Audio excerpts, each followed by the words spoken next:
Welcome back to Half the Battle. I'm your host, as always, Daniel Levy, your guest co-host, Mike Narco Cop Younan. Today, we're going to talk about UFC 312. And my friends, it's going down this Saturday night live at the Kudos Bank Arena in Sydney, New South Wales, Australia. We got the rematch for the middleweight title between the champ, Dricus Du Plessis, putting his belt on the line against the man he took the belt from, Sean Strickland. Now, Narco Cop, you know that Sean Strickland actually won his belt down under when he fought Izzy, and now he's returning. Can he become a two-time champ in the place where he originally became king? Yeah, man, it's a fun rematch. It was a pretty close fight when you rewatch that first fight. Sean is, he's one of those guys that's going to throw a ton of volume. He's a menace in the cage. He's going to keep coming. He's got very good cardio, very good durability. And he's going to throw, that jab. He's going to pump out that jab. He's going to teep you to the body. He's going to kick you to the leg. And from what I've seen on his tape, the matchup here, there's one thing that really bothers him in most of his fights. And that's the fact that if he can't be on the front foot, he tends to not do very well. If you go back to Jared Cannonier fight, yeah, that's his other loss outside of Du Plessis. And, in that fight, he's on the back foot a lot. And Cannonier is pressuring him, winning the minutes. The Alex Pereira fight, he's on the front foot there early, and Alex Pereira's kind of on the back foot. But the minute Alex Pereira starts going on the front foot, he catches him with that shot to kill him. And if you go back and look at the Du Plessis fight, and it's Du Plessis consistently on the front foot, and you can see it was kind of wearing on Sean. And I know he did good at the end of the fight, but if you look at the ending, the only reason he did really well there is because he stood his ground. And he's like, you know what? I'm going to throw back hard here. I'm tired of being on the back foot. And he did well there. Now, maybe he says, you know what? I cannot be on the back foot against this guy because this guy is going to keep marching, throwing big shots, kicking me in the body, kicking me in my leg. So I probably need to stand my ground here and maybe sit down on punches a little more and potentially maybe hurt DDP in the sense that, like, if DDP kind of gets scared of what's coming back, maybe I'll stop the forward movement just like he is, completely reckless, So I don't know if he's going to do that, though. Like, it's so hard to stop the forward movement of DDP. It's extremely hard. And, in that sense, I'm not going to lay the money line, but I do think he's the side here. I do think he's going to win here. Just he's got more power, more finishing ability. That's another thing you got to look at in fights. Who finishes here more often than not? And you have to say it's DDP in a big way. So, yeah, I lean him. I don't have a bet. I kind of think it's going to go over. Fight probably goes to decision just because both guys extremely durable. Both guys have good cardio. DDP, what can we say anymore about his cardio, right? Like, the guy pushes through. Like, he's a savage. So, yeah, it's going to be a really good fight still. Strickland's always going to bring it. Yeah, no doubt about it. And as far as their records, Dricus Du Plessis 22-2, Sean Strickland 29-6, and currently they got it Dricus -200. The comeback on Strickland's +170. The reason I got a little animated when I said the price, Narco, is because I actually bet Dricus the first time they fought. I think it was +115, +125, something like that. And man, it was a hell of a fight. The thing about Dricus is if you just watch the tape, it might make you think certain things about him that are simply not true. Like, oh man, this guy isn't really that good and stuff like that. Like, you watch like the takedown entries he had on Adesanya where like he goes face first into the mat, but then he pulls off the takedown. It's ridiculous how Dricus looks when he's out there. That moment against Sean Strickland where he hits Sean Strickland with his shoulder and it's like Dricus's shoulder goes into Sean Strickland's hip. Like, all kinds of awkward things happen when Dricus fights. But let me tell you something. Dricus is awkward, but he's violent and he's effective. And at some point, we got to stop. Not that you and I have been counting this guy out, but a lot of people just mention how, his style just doesn't look the prettiest. It doesn't, but man, he makes it work. And like you said, he's such a dog. You might think this guy is breathing heavy 30 seconds into the fight. It's not a big deal for him. He pushes through it. And if the whole thing is, well, Sean Strickland's got the volume edge, Dricus can put up some numbers too, man. I mean, one does not simply beat Sean Strickland in a 5-round decision. And that's exactly what Dricus did. And you can say robbery, this, robbery, that. That shit was no fucking robbery, man. Like, I thought it was a close fight. And I honestly thought that Dricus won it. I think his physicality counts for so much. Like I said, it might look a certain way how he fights, but boy, is it effective. And with Sean, he's got a nasty jab, a good teep. His defense is very unorthodox, and he's a tricky guy to deal with. But I feel like Sean Strickland's been kind of figured out. People know what to expect. People know what to expect from Sean Strickland. It's just a matter of, can you stop it? Well, in less than ideal circumstances, Dricus got past him, and now his history shows the guy that won the first fight, the guy that's currently the champ, coming back to defend, he usually wins that rematch. I think Dricus wins this rematch, man. My only issue, you know exactly what my issue is. Minus 200. That's my issue. But Mike, here's the thing, man. No two fights ever play out alike. You know, I talked about this on This Week in MMA, how, you know, the first time that Machida and Shogun fought, right? It was this 5-round war. The second time they fight, Shogun knocks him out in the first round. I can mention so many more examples. Benson Henderson versus Cowboy Cerrone. First time 5-round war. Next time Benson submits him in the first round. Many more examples. I can go off for days about the examples of how rematches played out different than the first fight. Look at Peter Yan and Aljo. First fight was a domination followed by a knee to the face knockout. And then it's a split decision the next time. Every fight is different. So the question is, what kind of adjustments are each guy going to make? I have no idea, but I'm leaning towards Dricus. History shows that Dricus, that the defending champion, usually wins the rematch. So I'm going to take him, and may the best man win. Yeah, you know what? One more thing that you mentioned, very important, how he's a dog and this and that. I mean, last fight for Strickland, everything went right, honestly, the first round. He busted him up with the jab. His eye, Dricus's eye was almost swollen shut, his left eye. And, you know, you start out that well, yet he still wins the fight. You know, the guy's just, he's insane, man. He is insane. Everything he does is with power, and he can keep it for 5 rounds. It's just crazy. So one thing that Coach Eric Nixick said, you know, the coach of Sean Strickland, he said that the first time they fought, Sean kind of fought not to lose as opposed to fighting to win. So kind of like you said, what happened in that 5th round that made Sean go out there and win that 5th round? Well, he held his ground more, like you said, man. So that might be something that they try to look to implement here early on in the fight. But the thing about it is, man, at some point you fall back to your tendencies. And if you've been watching Sean Strickland's entire career like we have, you know that Sean Strickland fights how Sean Strickland fights. Yeah, he might plant his feet and get aggressive for little moments in the fight, but he never fights a complete fight like that, as far as from what I've seen. So I guess the question is, what kind of adjustments do you think both guys will make? But it's like, really, like, who's evolved more since the first fight? So we saw Sean in the Bohachinia fight. I didn't see a different Sean. I mean, firstly, that was a split, which is crazy, right? Wasn't that a split? Like an egregious split. You want to know, I just looked at that today. One of the judges, not only was it split, he had it 4 rounds to 1 Costa. I mean, come on, you can't justify. And I will say it was Torelli. I remember now, it was Torelli. I'm like, what fight did this guy watch? Yeah, it's wild, you know, and it's like, do people or do the judges kind of view Strickland's style because it's not very imposing, even though he's working the entire time? It might not be as imposing and as impactful as when Dricus lands. So maybe that's part of it. So yeah, I feel like we can talk about this fight for the rest of the show. So let's pivot to the next fight.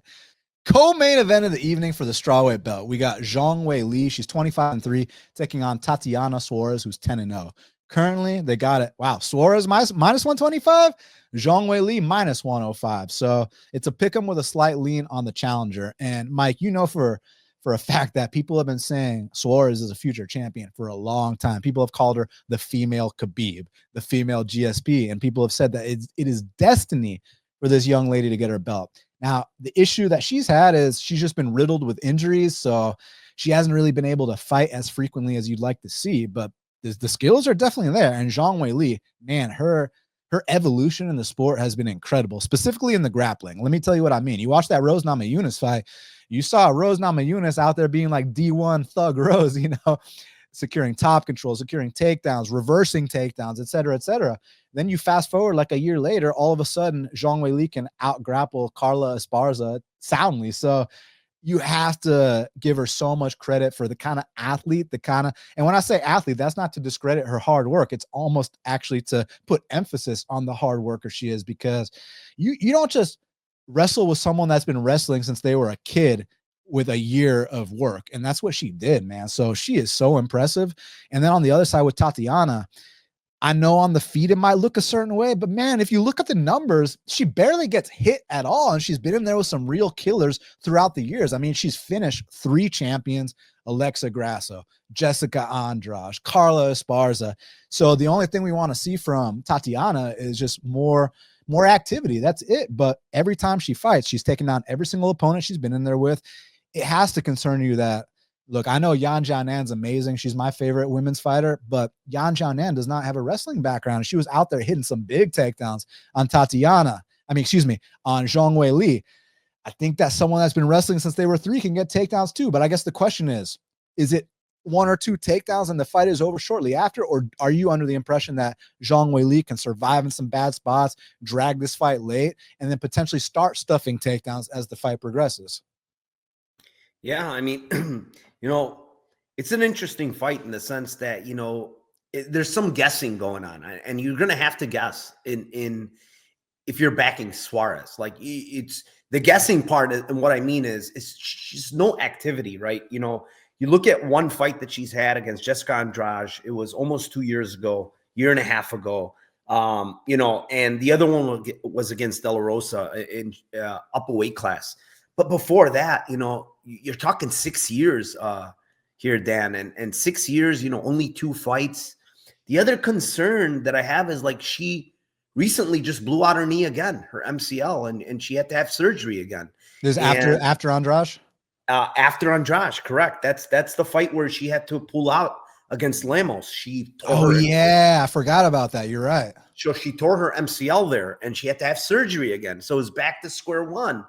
And it's like, they made the matchup against Jandiroba, and they said she pulled out because of injury, but that was not true. If you look into it a little deeper, the UFC just pulled a fight and gave her the title shot. They didn't. That was supposed to be for the title shot, but she kind of mentioned it in the interview, said, no, UFC just pulled me out and says, no, you're going to get the title shot. For whatever reason, that's what happened. But, like Weili Zhang, man, she's been out there grinding, man, and just getting better and better. Like you mentioned, her whole game is better. The grappling aspect is better. The girl is extremely athletic and powerful. And you look at some of her workouts, man, it's just insane workouts.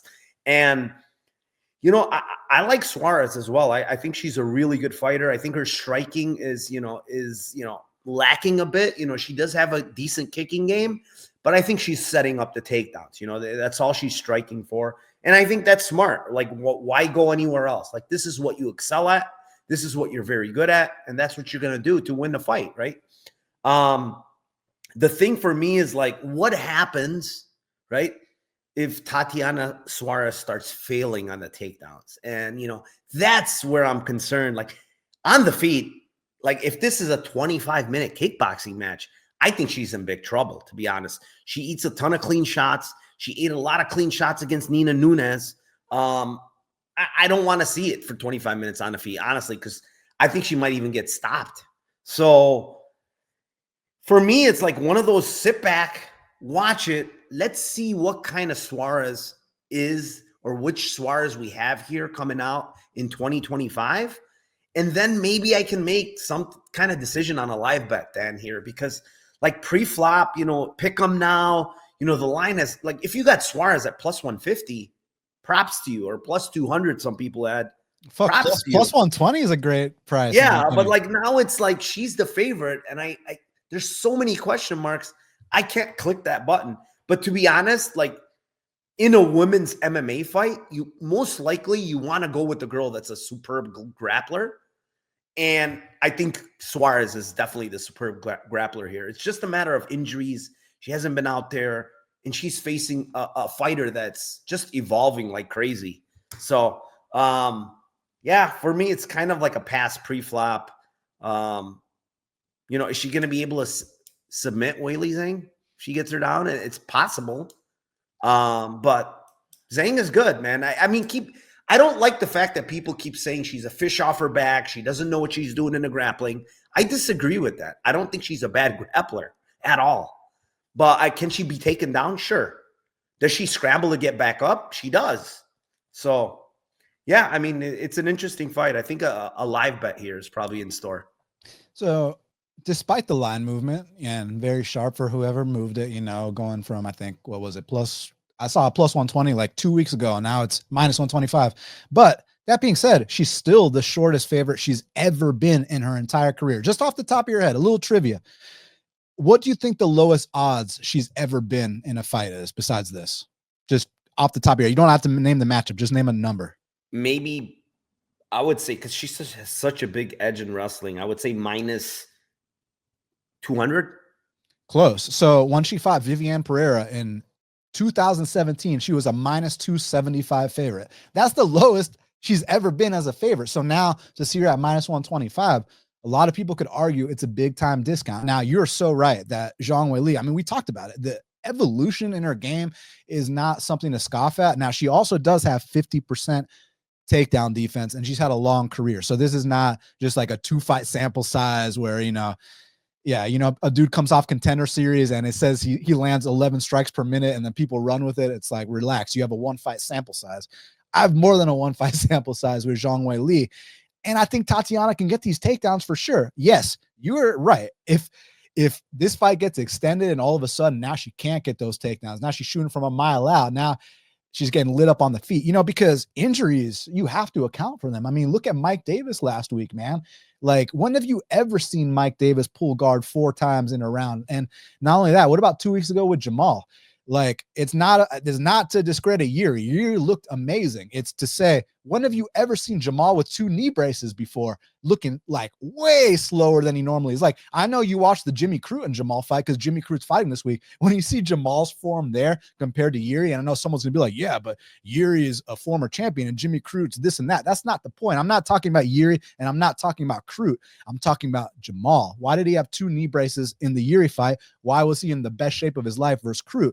Because injuries are a real thing. So that is my concern with Tatiana Suarez. But, I hate to bring up this angle because I think it's kind of lame, but man, in situations like this, I kind of feel like I don't want to go against destiny. I don't want to go against fate. I feel like this girl's been destined to be a champion she's been wrestling since she was 3 years old. This is all she knows. And if anyone can overcome, the setbacks, it's her. This is a cancer survivor we're talking about. This is also, she's massive. She's massive for the weight class. It says she's 5'6". I think that's fake news. I think she's more.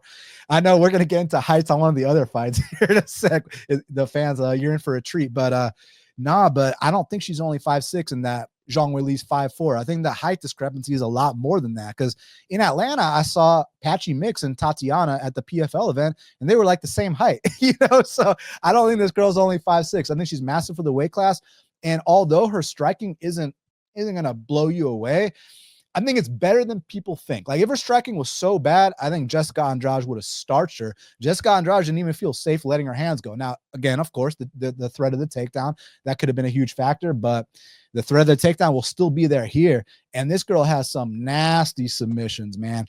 I don't know. I think she's going to come out here and tap out Zhang Weili. So I'm going with Tatiana to be the new UFC strawweight champion. Now, as far as a bet, like I say, one could argue, hey, even though it's minus 125, like, you missed out on the dog money, but this is still the lowest favorite she's ever been in her entire career. But I also wouldn't mind, if some action came back in on Zhang Weili and I get maybe a plus 100 on Tatiana, and then we can talk. Right now, I'm going to sit back, but official pick, I'm going to take Tatiana and New. Did you give your official pick? Yeah, I mean, my official pick, I'll go with Tatiana just because of the wrestling, the grappling. But yeah, I will go with her. I mean, I think she has most of the finishing equity early. Now, next up in the heavyweight division, we got an absolute banger between Justin Tafa, he's 7-4, taking on the newcomer Talison Teixeira, who's 7-0. And currently they got it Teixeira minus 135, Tafa plus 115. So this dude Teixeira is a 6'8" heavyweight with an 80-something inch reach. What reach are we talking about here? Is it 80 on the dot? 83 inches. 83. 83. This guy's an inch and a half away from having John Jones reach. This is crazy. And he knows how to use his reach too offensively. Offensively, this guy is so dangerous. It's just defensively, there's some issues, that Contender Series fight.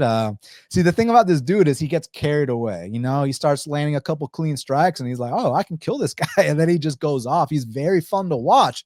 You just have to be careful against Tafa, because with Tafa, I know the fans might be kind of down on him, but what you got to understand about Tafa is he came to the UFC at only 3-0.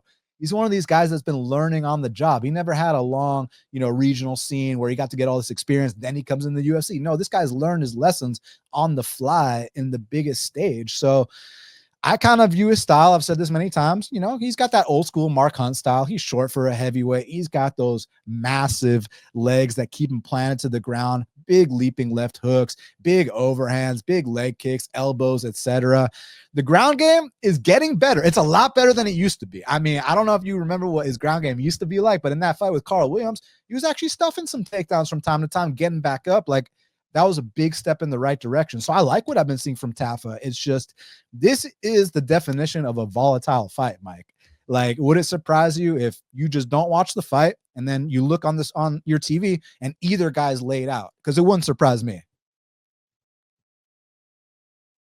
Yeah, I mean, I'm right there with you. Like, it is very, very volatile. This Teixeira guy, going into Dana White's Contender Series, and I do a lot of tape on those shows, and I went in and I saw these, the guys he's fighting and the way he looks, and I'm like, man, he's so defensively irresponsible. But then he fights a guy at Dana White's Contender Series that was off for like 6 years. He fought at 170 pounds and comes back as a heavyweight. And I'm like, UFC is setting this guy up to win. Like, he's a giant, 83-inch reacher, like you said. They want him in the UFC. They gave him this guy. And then I watched that fight, and I'm like, oh, my God, he almost got KO'd. And I'm like, okay, well, this guy, he's not going to make it very long in the UFC fighting like this. You can't fight like that. Defensively irresponsible in the heavyweight division is going to get you knocked out many times. So, Tafa, he faced bigger guys like this before. And, I'm not saying they're as skilled strikers as this guy, because Austin Lane is honestly not. But, he disposed of him with that big left hook, and he dropped him bad in that fight. Kind of did the same against Juan Adams, earlier on. And he's very dangerous with his hands. And I do think that the 9-inch reach advantage is going to come into play here. It's when this kid thinks he hurts you, like you said, he starts winging those shots and not using his distance anymore. And that's when you can clip him. And I do think Tafa can clip him like that. And, when you look at defense, I think Tafa's a little bit more sound defensively. He's little bit more technical with the hands.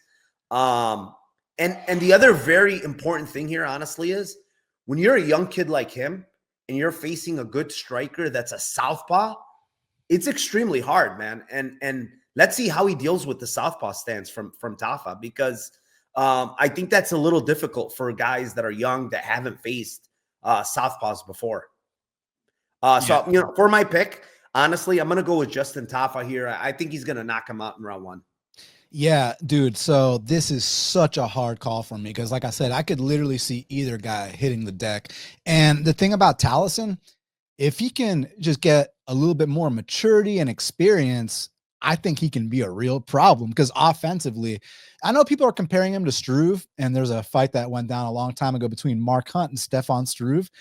And it was actually Mark Hunt that went out there and knocked out Stefan Struve. So maybe this could be the remake of that fight. But the thing about him and Struve is this guy actually uses his jab. This guy actually uses his length. So that, whereas Struve, like, we'd always be like, bro, you're 6'11" or whatever. Like, throw a fucking jab, man. Like, throw a teep, like, fight like a tall dude.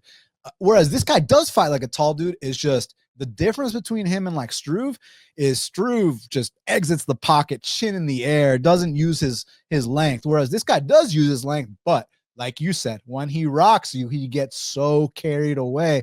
He just hell bent on the kill, which is a blessing and a curse. A blessing because he's going to get a hell of a lot of knockouts, and a curse because He leaves himself defensively open, and Tafa is a big counter puncher. This is tough, man, because like in normal circumstances, I don't like picking guys that have lost to Jared Vandera before. But again, it's important to bring up that Tafa's entire career has almost been in the UFC. So, you know, if there's anyone you can give a pass for some embarrassing losses early on, it's a guy like him who's been learning on the job. So, yeah, I think I'm actually with you on this one. Not confidently, because like I said, I think either guy could hit the deck here. But when I'm not sure, it's usually a dog or pass situation. Just the hesitancy I have is I'm not convinced on this, but I think there's a chance this Teixeira dude could be a future star. That doesn't mean he might not still get knocked out here. Like he might still get knocked out and then go on to be in the rankings one day. But yeah, the defense on Contender Series was super worrisome. So let's see if Tafa can get another walk-off here. Do you think there's any chance he grapples? They say he's a black belt. I mean, how true is it? I don't know. He also mentioned supposedly in a interview that he was thinking about grappling in the Dana White's Contender Series, and then I guess he didn't for whatever reason. He doesn't seem to me like a guy that's even looking to grapple. It looks like he's trying to take your damn head off. Like I just wonder, because the power coming back from Tafa makes him think twice and be like, oh, you know what? Maybe I should just grapple this guy. But then again, like to think about a 6'8" guy and what is he going to do? Shoot for legs? You know, it's got to be one of those body lock trip takedowns. Is he mature enough to even make that decision? Like with how young he is in his career, less than 10 pro fights. Like I feel like when he gets hit, he's going to want to swing back. At least that's what the tape showed me. Like this guy has a lot of pride. Oh, you just hit me with that? Watch what I'm about to hit you with type shit. Whereas like, he doesn't seem to me like the guy that panics and is like, oh, I better shoot a takedown now. Like, because like even on Contender Series, that would have been the perfect time to shoot. Like the guy was hurt, bro. And you know, when you're hurt, you're not thinking, you just go off instincts, and his instincts didn't have him shooting. So yeah, it is a great question, because there's a big weakness on the mat there with Tafa, although it is improving. But yeah, I don't know. This guy seems to me like a slugger. So yeah, I think either guy could hit the deck here for real. Now, next up in the light heavyweight division, we got a matchup between Jimmy the Brute Crute taking on Rodolfo Bellato. And currently they got it. Well, let me tell you their records first.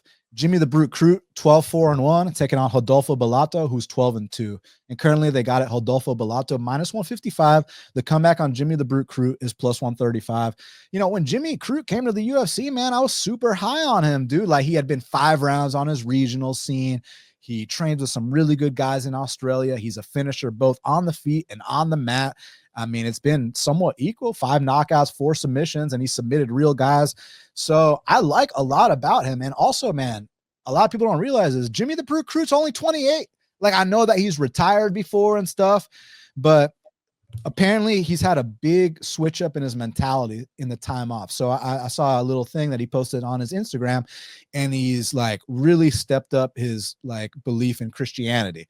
Now that could either be an incredible thing where like now this guy feels like he's got more purpose, like he can take more risks, like he feels free in there, like the outcome doesn't matter. He can get out of his own way and just be himself. So it could be like that.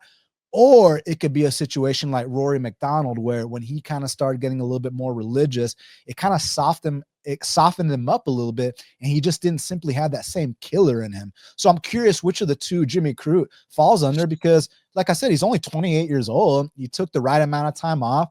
He's elevating his mindset. He's doing what he believes. So I'm curious how he does here. And with Rodolfo Bellato, the thing about this matchup, Mike, is that Rodolfo Bellato is going to make Jimmy Crute fight. There's no ifs, ands, or buts about it. This dude, Rodolfo Bellato, is a Brazilian marauder. He gets right in your face, and he likes to throw big bombs. That's the bottom line. And like I said, he's massive for light heavyweight. Now, he is a bit on the slower side, but he is very imposing. And shout out to my boy Liam. He showed a clip of Rodolfo Bellato's second knockout loss to Vitor Petrino. A lot of people don't know this. He actually lost to him on the regionals too, but he lost to him on Contenders. And my boy Liam posted the clip of him getting knocked out, saying, man, he kind of, you know, his durability is less than ideal. He kind of had a Johnny Walker reaction when he fell. And shout out to Liam, but the context I think is missing there is that those two were brawling hard for at least 7 minutes, where both guys were taking massive shots. And then eventually Rodolfo Bellato succumbed to the finishing blow. But I don't think it was a situation where like the first punch that Vitor landed just flatlined this guy in an almost flamboyant way. I don't think that's what happened. I think these two were going to war, pillar to post, and Buddy got caught. Now, I'm not defending his durability. I mean, you saw the Potiera fight. You saw the first Vitor Petrino fight. So we know if you have a kill or be killed style, you can be killed. But what does Jimmy the Brute Crute have left in the tank? I think it's going to be hard to land takedowns here, and now they're going to have to bang. Both guys are on the slower side, but both guys pack incredible power. How do you kind of see it going down? Yeah, you know what? I'm going to go back really quick to that Petrino fight. And another thing that's not mentioned, he did get knocked down and get knocked out, but he knocked down Petrino prior to that. He had a knockdown in that fight, and he knocked up Petrino on his ass prior to getting knocked out. So you mentioned this guy, like he is plodding forward, absolutely chucking bombs. No care about defense at all. Like he just does not care. It kind of reminds me a little bit of Menefield, Crute in some of those exchanges, Laura. They're just at the cage and just chucking bombs. And I kind of feel like maybe something like that can happen. The other thing, if you go back a little bit more on Bellato, you will see that when he's faced some good strikers that affected him a little bit, he grapples. He actually shoots double legs and gets on top of people. I do know that I think he's a black belt as well. Obviously, Jimmy Crute can grapple himself, but Jimmy Crute can get taken down. That's the thing. Like you saw it in that one fight against who's the guy that submitted him? Two guys submitted him. Misha Serkunov. Serkunov got him down, right? And then he submitted him. So I could see a world where Bellato might shoot a takedown. I don't think so, just because, when you look at Jimmy Crute, the other thing I want to say is Jimmy Crute's striking is not terrible, honestly. It really isn't. It's when he goes ham, it starts going out the window. He's chucking these wide looping shots, and he throws a decent jab. Like, I really like his jab coming from a grappling background. The guy has a solid jab. And then he did this camp in Bang Tao. And, the Hickman brothers are there. There's good grappling there. There's good striking there. He might have improved his striking. I don't know. But he's been gone for a long time. I think the worrying part is right after his last loss and the way – let's just go back a little bit. The way he tapped and how quick he tapped, like he just wanted out of there, right? And then right afterwards takes the gloves off, puts them down. I'm done. And it's like hard to back guys like that, right? In the sense that it was 1 foot out the door, obviously, prior to the fight. And then the way he taps, and then he already kind of has his mind made up, right? Don't you think, Dan? Like when you tap that quick and then just take off your gloves and I'm done, I think he already had his mind made up. Like if I lose, I'm done. Yeah. But then now you're saying you're rejuvenated a bit, right? And he's possibly still young, right? He's still very young. But like mentally speaking, right? No matter what, you're not young mentally. Like how is he going to react to coming back in the cage? How is he going to react to, a bad situation? Is he going to just give up and say, you know what, this is just not for me? I gave it another shot and it didn't work out, right? One of those things. Meanwhile, the other guy, yes, he's a little, chinny. I don't even want to say he's chinny. He's still tough. Like Ihor Topuria landed bombs on this guy, right? He was still there trying to, move, and it could have been stopped. But the guy is tough. And, for me, he seems like he's a little bit more hungry. It seems like he's the guy that, wants to come out here and win. Obviously, this is short notice for him. I think he only got a month in advance to this because it was Prachniow. And it seemed like they were trying. It seems like they were trying to give Crute a win. I feel so bad for Crute. Not that he might not win Saturday, but that Prachniow fight, it wasn't a maybe this, maybe that. It was, got Jimmy Crute against Prachniow. That's the one. And now they pulled out and they gave him this freaking guy that's an absolute madman. And I just feel like it's going to be Minifield part 2 or part 3, actually. So I'm going to go with Bellato just because of, the guy that's more active, a little bit more hungry. I know he gets hit, but let's not compare the striking for Ihor Potieria and Jimmy Crute, right? So we have to take everything like Ihor Potieria is a good striker. I don't know about Jimmy Crute, being on that level. So, yeah, man, I'm going to go with Bellato here. It's not a bet for me. I'm not going to lay because, again, we're going to talk about volatility. This is another volatile fight. 100%. Yeah, this is a tough one for me. Like I said, if it was the Prachnio matchup like it was supposed to happen, I 100% got Crute there. This one, I'm not sure. This one, I need to see how Crute looks because against Prachnio, I don't think there was going to be a heart test for Crute there. I think it was actually going to be a spot where Crute could actually just go out there and front run and get him out of there quick. Whereas here, not saying he can't do that. We've seen Bellato hurt before, but Bellato has this uncanny ability of turning these fights into absolute wars and dogfights. And I'm just curious because in the past, Jimmy Crute used to do fine in those, but over the years, you've been seeing, I don't know if it was just too much pressure on him because he was a young prospect and this and that, the expectations. Who knows what the deal was? Maybe he just felt like his whole identity was revolved around fighting and it burnt him out. You just don't know. So I need to see how Jimmy the Brute Crute looks against Bellato before I pick him. Because like I said, Bellato is that dangerous. Like if you're not on point against Bellato will finish you. Whereas if you're not on point against Prachnio, you might still win. So yeah, I agree with you. I'm gonna go Bellato here, but no bet at the current odds.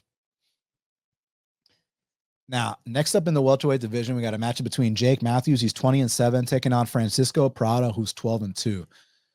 Currently, they got it. Jake Matthews, holy shit, -250 to come back on Prado's +210. So this is interesting because pre-tape, I wanted to fade Jake Matthews. I faded him many times in the past. Sometimes it's gone my way. Sometimes it has absolutely not gone my way. Like it went my way back in the day when I bet James Vick at like +150 or something, and he tapped him out in the first round.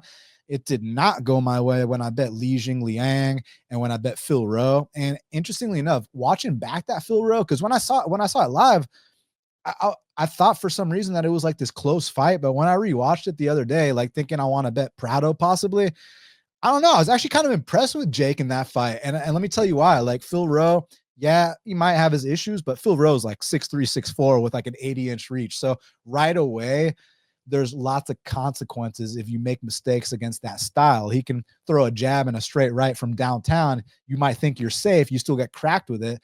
And I felt like Jake showed a lot of veteran savvy in that fight. And he looked great on the feet against, someone with such a big reach advantage over him. He hit sweeps on the mat. I liked what I saw in that fight. Now, the issue with Jake has been the inconsistency.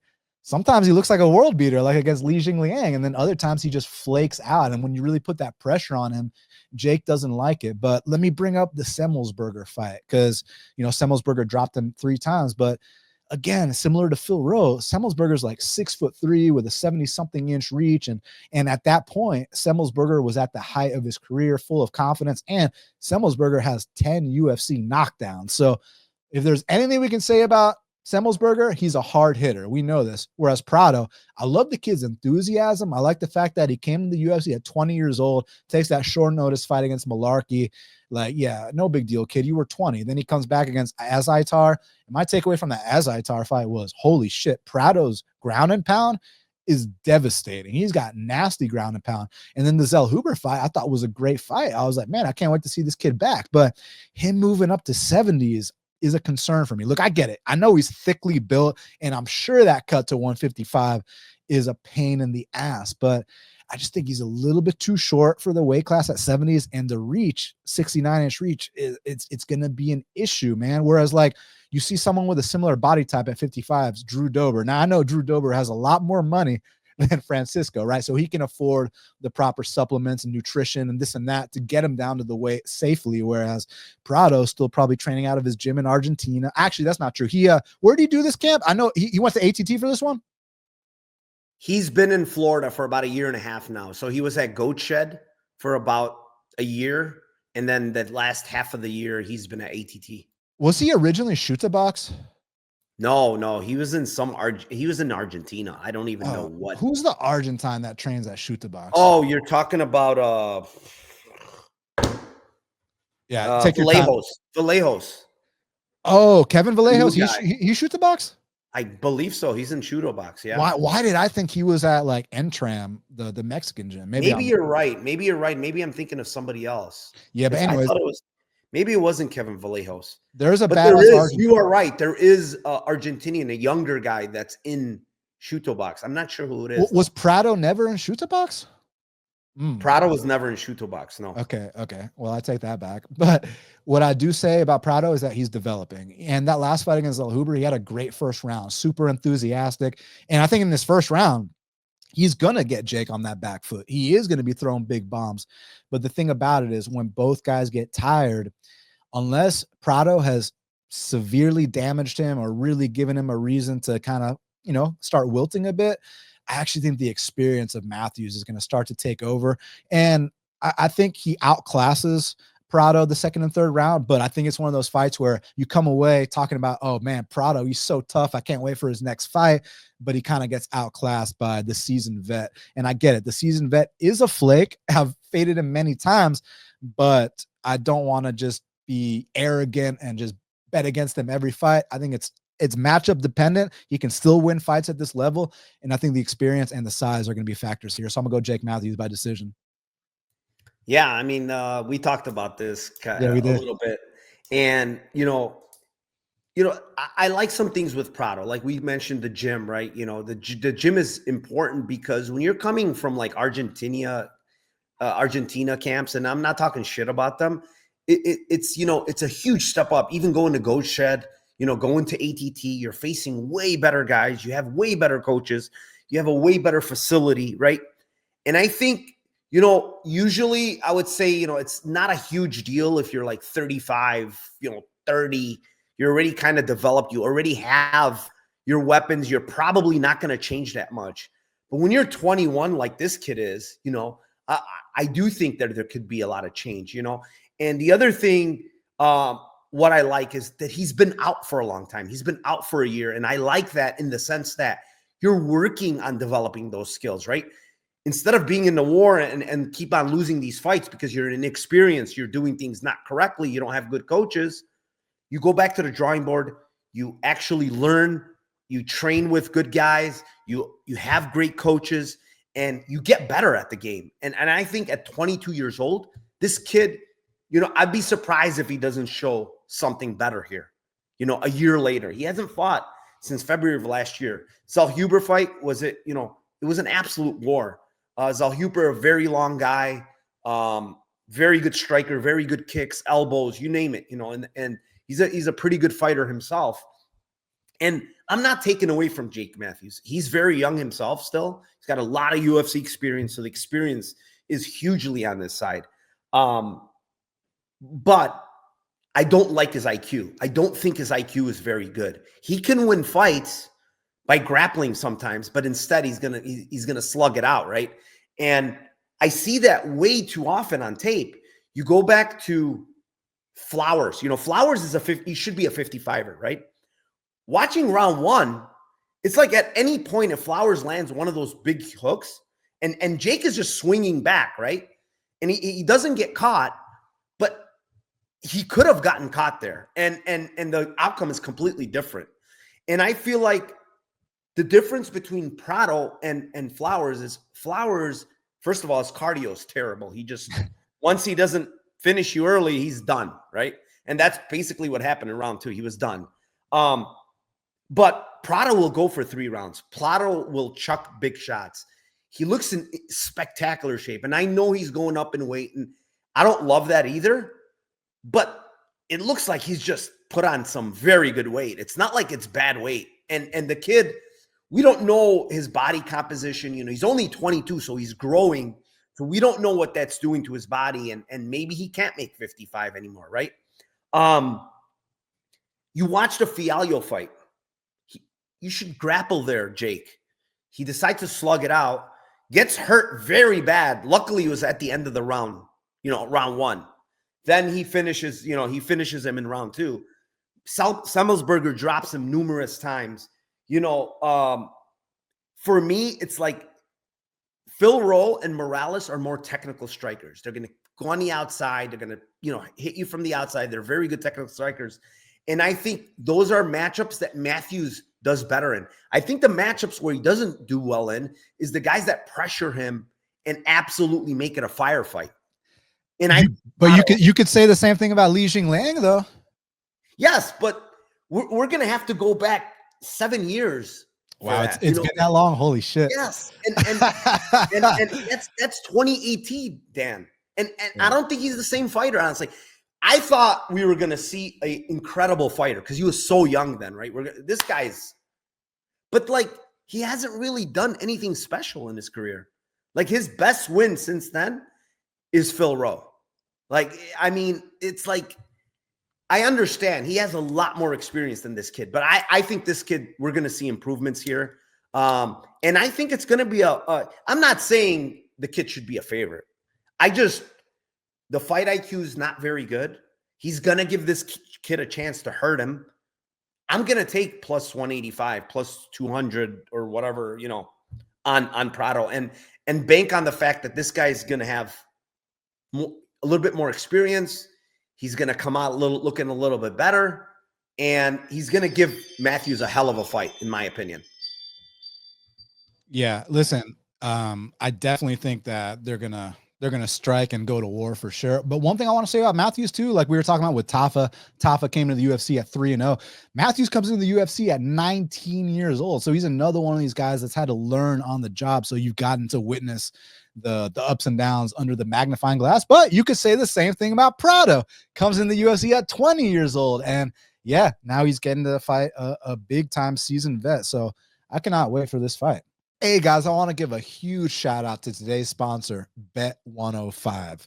They're an emerging crypto sports book that doesn't limit winners, plays the game the right way, and has fast and easy payouts. Now, one thing I really like about them that separates them is, check this out. Y'all know how split decisions and the judging is truly ruining the sport. Well, Bet105 are offering a deal that I've never seen any sports book do, and that's called split decision insurance. So if your fighter wins by split decision, all good. You win, you get your money, no big deal. But if your fighter loses by split decision, you get 25% back of your loss. Like, that's pretty damn unheard of, and actually should give you a little bit more comfortable entering those precarious spots with the state of judging in current MMA. Now, another cool thing that Bet105 are doing is their parlay boost. So for every 3-leg parlay, you're going to get a 15% odds boost. I mean, who doesn't want to get 15% better odds if you're a parlay player? So I think those two offers are pretty incredible, especially the split decision insurance. I've never heard of that before. I've heard of boost before, but hey, screw it. Go get yourself a 15% boost on those parlays. But the split decision insurance is something that separates Bet105 from everyone else. So the way y'all hit them up is you click the link in the description. That way, when you sign up, you support Half the Battle too. So thank you, Bet105, for supporting Half the Battle. Thank you to the fans. And also, big thing, give me feedback, because I give these guys direct feedback from what y'all say, and they tailor and adjust the game accordingly. This is supposed to be a user-friendly experience, and this is where the pros play. So make sure y'all check out Bet105. Click the link in the description. And thank you very much, Bet105, for supporting today's episode of Half the Battle. Next up in the featherweight division, we got a matchup between Jack Jenkins. He's 13-3, taking on Gabriel Santos, who's 11-2. Currently, they got it. Gabriel minus 225. The comeback on Jack Jenkins is plus 190. Man, another hell of a fight. This is the main event of the prelims. I think that Gabriel Santos is a future top 15 guy. I think he's very, very talented. I think that he's super experienced on his regional scene as well. Like, there's two specific fights that if y'all have never seen these fights from his regional scene, I highly recommend you pause this show and go check out those fights right now. What are those two fights? The first one is Gabriel Santos versus Elvis Brenner. You just want to see a dogfight. You just want to see two guys with ultimate desire and hunger and no quitting them. Just go after it for 3 straight rounds. Watch that fight. And if you want to see one of the best ever fights that lasted less than a round and a half, you have to watch Gabriel Santos versus Marcio Barbosa. And I hope they sign this Barbosa kid, because he's an absolute stud. And that fight was one of the best regional LFA fights. Fuck that. It's one of the best less than 2-round fights I've ever seen in my life. Doesn't matter the promotion. So when I saw that, I was already tweeting out, yeah, they better sign this Gabriel Santos kid. Makes his debut, takes on Lerone Murphy in the UK. A lot of us thought he won that fight. You know what I'm saying? But like, regardless of who you score that fight for, the fact that he is head to head with a top 5 guy told me a lot. And then the Onama fight, I felt like he was putting on a clinic, maybe got a little carried away, got caught by a heavy hitter. It was what it was. So it was an unfortunate 0-2 start, but not all 0-2 starts are created equally. Let me remind you something. Merab Dvalishvili started 0-2 in his UFC career too. So guys can, you know, have that and then turn things around and go to do great things. Now with Jack Jenkins, I'm sure you've all heard ad nauseum how this man is not just a leg kicker. This man has put like 4 of his opponents in the hospital with like broken legs. That's how hard this man kicks. But my issue with Jack, well, the thing I like about Jack is I love how technically sound he is. I like how cerebral he is. And if your Muay Thai ain't quite on the level, this guy's going to absolutely pick you apart and break you. The thing, I'm kind of curious about what kind of dog Jack is. Like meaning like, I'm not talking about the number, the plus 190. I mean, just what kind of, how deep is he willing to dig? Because this dude, Gabriel Santos, if you don't knock this man out, he ain't going nowhere. He ain't going to quit to leg kicks. He ain't about to, you know, take a seat for anybody. If you want to beat this guy, you must shut his lights off.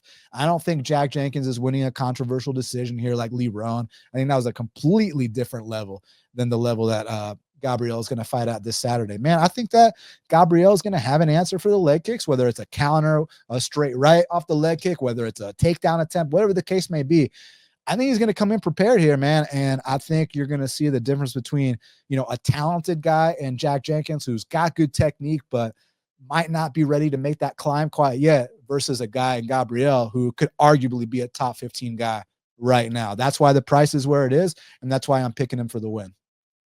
Yeah, it's again, you know, people have talked a lot about this card, but there's so many like crazy good matchups of a lot of violence, in my opinion, on this card.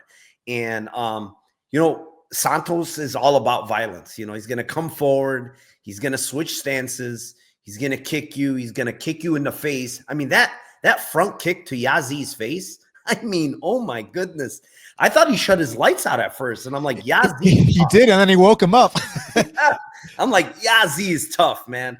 And, you know, Gabriel Santos just super skilled on the ground, super skilled on the feet.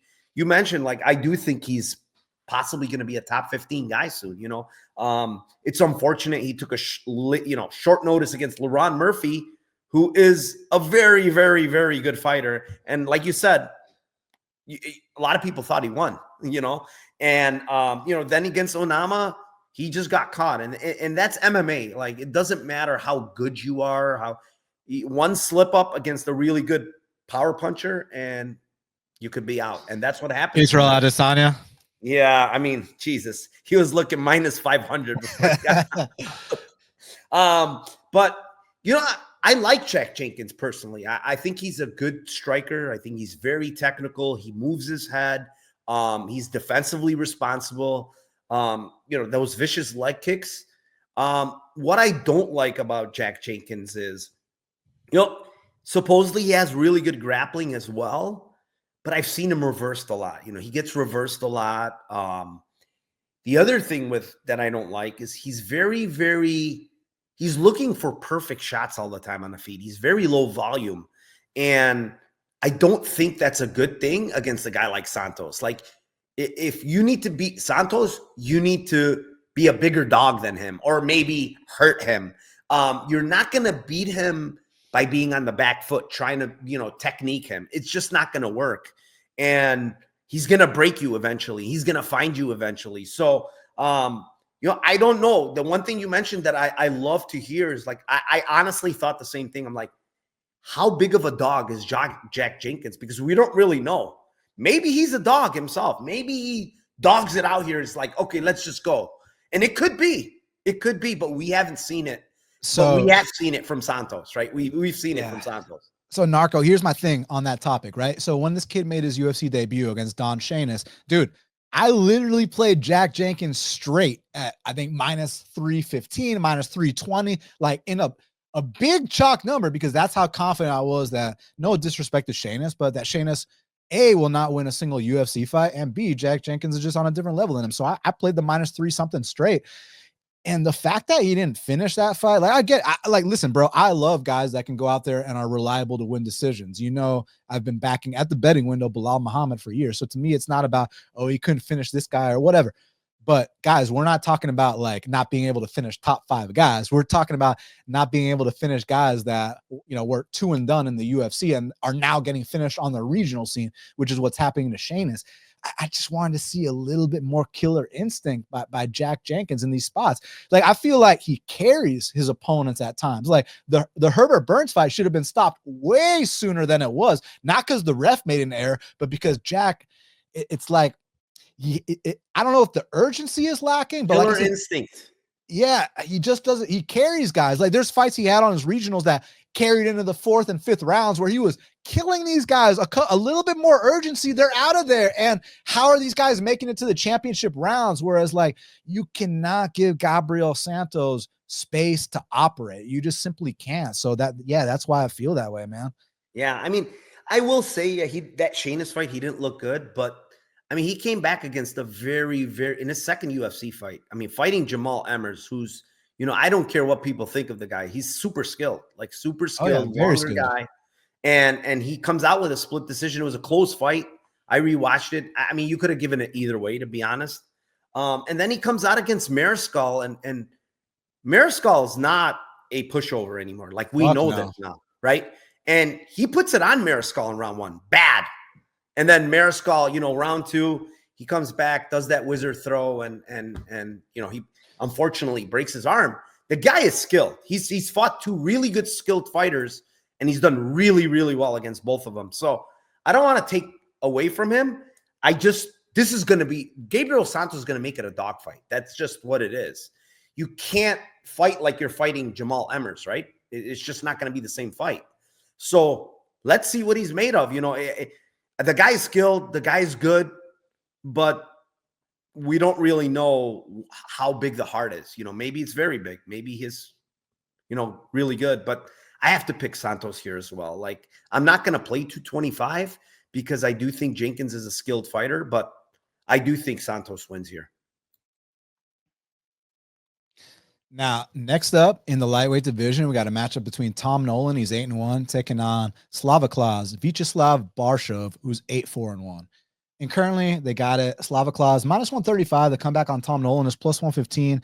Narco, one thing I want to say is, when you're watching tape on a kid like Nolan, who's only 24 years old, who's had less than 10 pro fights, you must consider that he's super green, he's inexperienced, and there's a chance you're going to be seeing these big level ups and just improvements fight to fight. So the way he looked, you know, that last fight against Reyes, he might come out here this weekend looking like a completely different man because of the age and because of the experience. But that said, if he's not quite ready and he hasn't leveled up, Slava is battle tested. Slava has been in some real wars. And dude, it's not just in the UFC that this guy's been doing this thing. I mean, I know you remember that 3-fight kill streak he had when he knocked out Kenley St. Louis, who a dude who was doing his thing on the regional scene, when he knocked out Chris Duncan on Contender Series, and then when he knocked out Dakota Bush back to back to back. Like, that's awesome. Like, I know the Dakota Bush fight was in the UFC, but that's like considered a good regional win, right? And, you know, obviously the Davis and the DeCasey and the Hooper fights didn't go his way. I think stylistically, those are all really tough matchups for him. But I want to say this. People act like Slava's takedown defense is 0. Dude, I disagree. I think it's been leveling up. I think it's been getting a lot better. Like, if you watch that fight against Sadikov, first of all, when you want to talk about heart, like we were talking about in that Jack Jenkins fight, when you want to talk about willing to fight to the death, you talk about Slava Borshchev against Nazim Sadikov. Because in that second round, this dude, I mean, he got dropped with a head kick. Nazim jumps into his guard with a follow-up elbow. It's looking like, 2 more follow-ups, and Slava's about to take a canvas now. And this dude, Slava, not only survives that 10-8 second round, he comes back and he puts it on Nazim in the 3rd round. And this is only possible, obviously, through heart, but through experience, through paying dues, through being in there. So I want to know your opinion, man, because like I said, when you have a kid like Nolan, who's as young as he is, but he's got some great attributes, 6'3" for the weight class, that's a matchup problem. Do you expect this to be the best version of Nolan we've ever seen, leveling up fight by fight? Or do you think he's simply run into too much too soon at this time? Yeah, honestly, I don't. I think Nolan, when you go back and look progressively in his career just recently, he gets knocked out in the Moda fight, right? He comes back and we're like, okay, well, it's 6 months later. Maybe he's learned something. Nope. He gets dropped against Victor Martinez, who we later learned was fighting with a torn ACL. Okay. And got knocked out by Jordan Levitt, Victor Martinez did. Correct. Which is not good, right? And then, Dan, this is to top it all off. He goes up against a guy in Alex Reyes who probably shouldn't even be in the ring, honestly, anymore. Props to him. The guy is a nice guy from everything I've heard. He's a great dude. But, this guy, he just hasn't fought. He's been really hurt, sick, whatever you want to call it. He was off for 6 years prior to the Campbell one where he got, annihilated pretty much. And then he fights Nolan and it's a kind of like a back and forth. He hurts Nolan on the feet. He did. And it's like, okay, well, we're saying this guy is going to improve and he's young. I don't see any improvements fight over fight. Like there's no improvements whatsoever. You expect him to go out, honestly, and run over Alex Reyes. Like Alex Reyes, similar to what Campbell did. Like you should go in there. They're giving you a matchup where you can actually look very good, and he doesn't. He looks bad. So now he's facing a high-level striker in Borshchev who has a ton of power, who has a ton of heart, like you said. And going back to my buddy Kinley St. Louis, Kinley St. Louis's last loss is to Borshchev. He's on a 7-fight win streak. He's looked really damn good of late. The guy is very skilled, Kinley St. Louis. Let's not kid ourselves. Very. And like Borshchev has just shown me a lot more. Everybody's going to go back. Oh, Chase Hooper dropped him. It was kind of like a flash knockdown. It wasn't like he was hurt very bad. And there was a big threat of a takedown there. Yeah, and the amount of punishment he took and didn't give up while he was just getting absolutely annihilated on top, the guy just kept fighting and fighting and fighting out of the first. I can't believe he made it out of the first round, to be honest, in that fight. And, then he comes back and he beats Iliantop, and, it doesn't look great, but Iliantop is very, very tough. And we saw that against that fighting nerd guy, Rofi.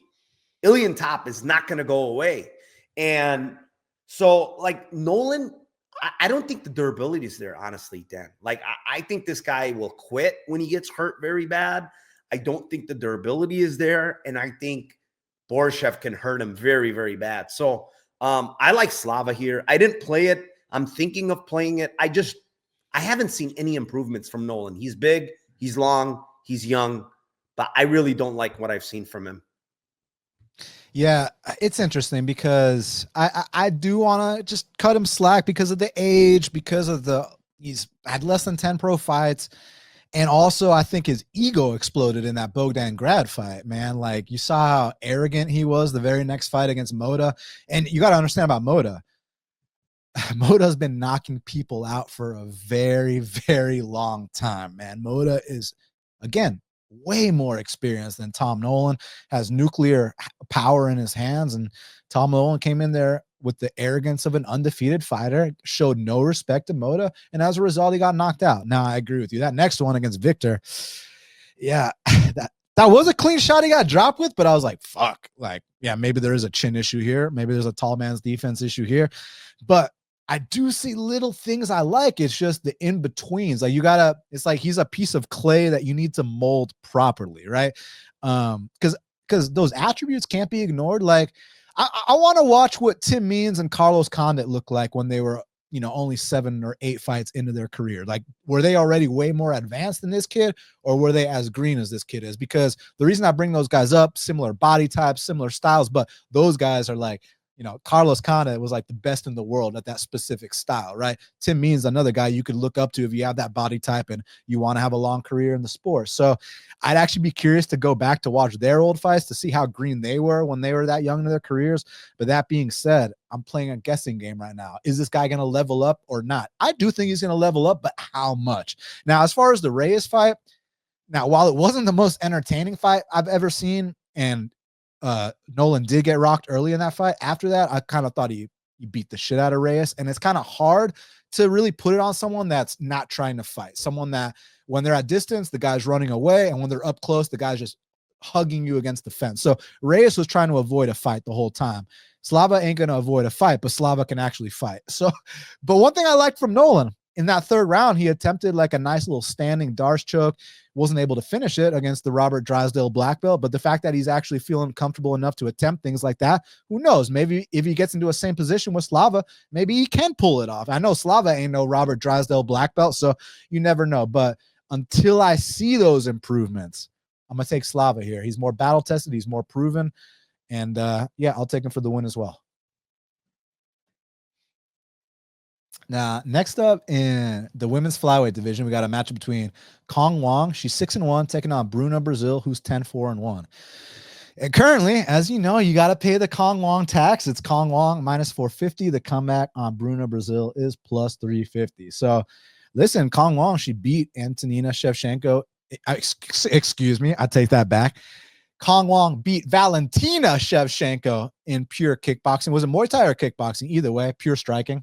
It was kickboxing, yeah. Yeah, and kickboxing. So right away, when you did that, despite the fact that it was like a decade ago, hey, it don't matter if it's 100 years ago. You beat one of the best ever in pure kickboxing. So right away, we took note. And then she fought Victoria Leonardo, got that knockout. Man, I feel bad talking about that because today, actually, so I don't know if y'all know, but Invicta is happening on Friday, and it's actually happening in my hometown in Atlanta. So today, when I went to teach jiu-jitsu class at noon, I saw two Invicta fighters on the mats. I was like, these ladies look familiar. So I go to introduce myself. I'm like, hey, I'm Daniel Levy. Nice to meet you. She's like, hey, I'm Victoria Leonardo. So she was so nice, so sweet. But I was like, thank God she's never heard one of my breakdowns of her fights. And it's not even anything against her. Like I said, she's a very sweet, very nice person. But like, it sucks. That's the thing that sucks. You got to be objective. So like when she fought fucking Natalia Silva, Manon Fiorot, Aaron Blanchfield, who else did she fight? Like Wang. It's like, dude, she's been fighting fucking killers. Miranda Maverick, like, goddamn, girl. Like, hey, shout out to Victoria Leonardo because she actually fought killer after killer after killer. And when she won, she beat Mandy Bohm, who I know a lot of y'all remember the stunt Mandy Bohm pulled against Kim. So Victoria Leonardo will forever be a legend for beating Mandy Bohm, and it was very nice to meet you today. Now, that being said, man, Wang, you're going to have to pay that Wang tax. And Bruna Brazil looked a career best her last fight against Molly McCann, and she's been training with the Fighting Nerds. Take that for what it's worth. But I think there's one big talking point we got to bring up here. She's moving up a weight class. How do you feel about that? Do you think that because she was very skinny at 115, but then again, people kind of question her chin.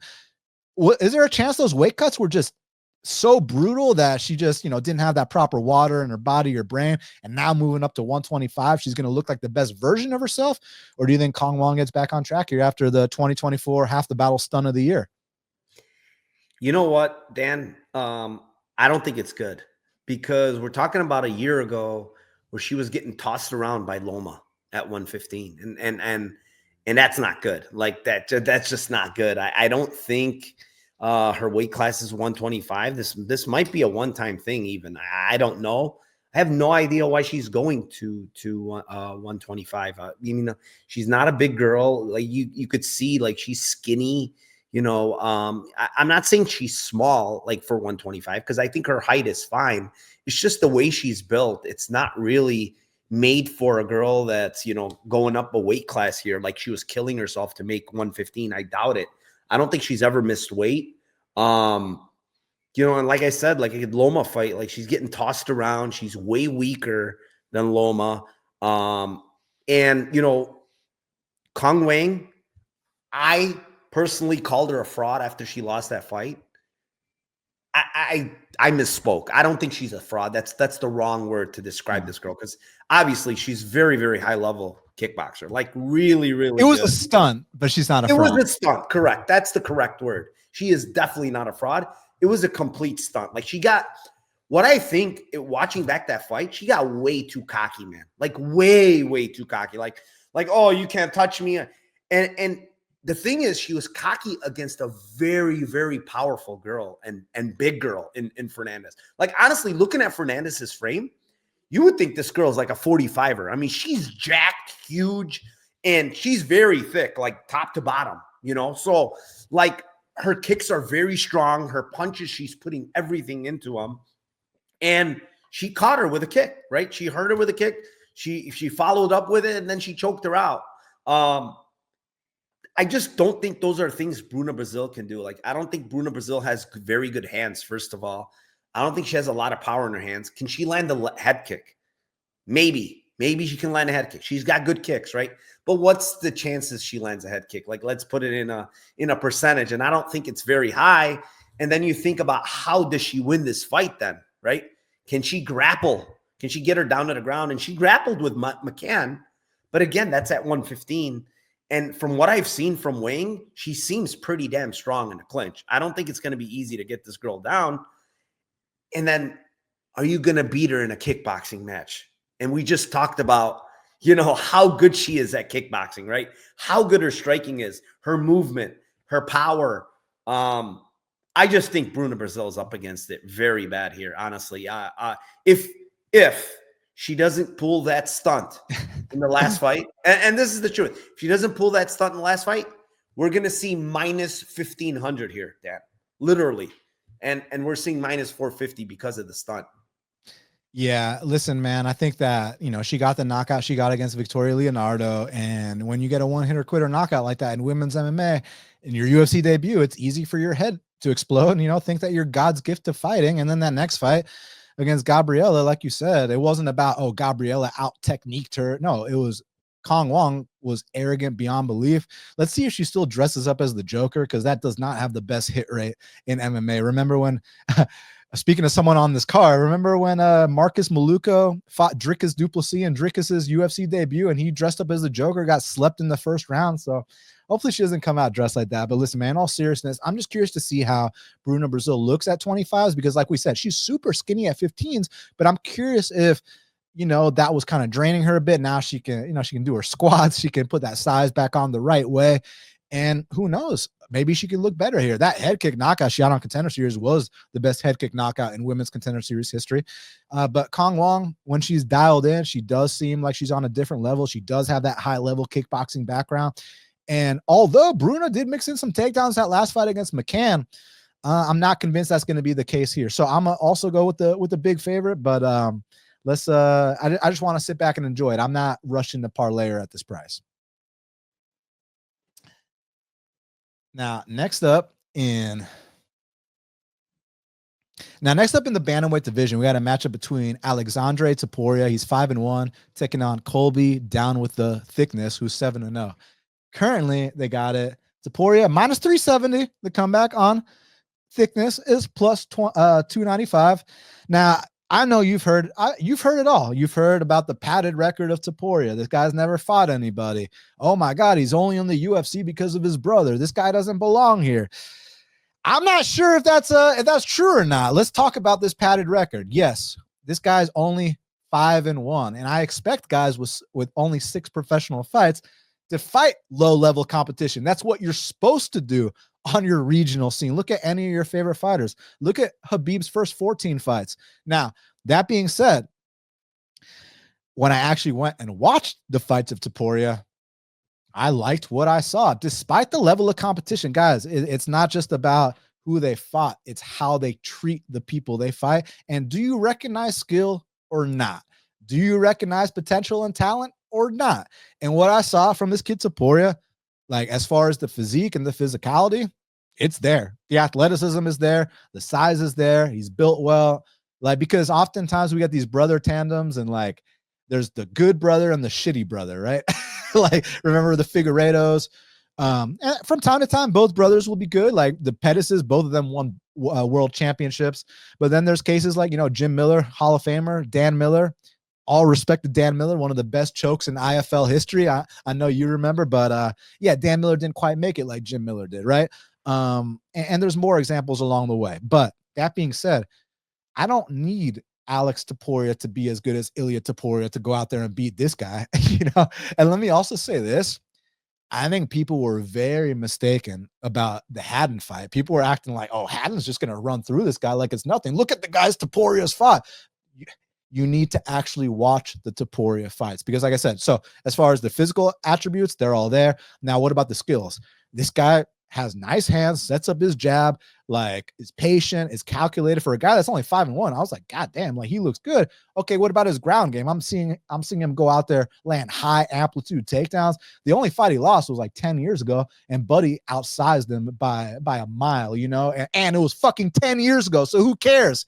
I think that fight happened before half the battle even existed. Like, so who cares?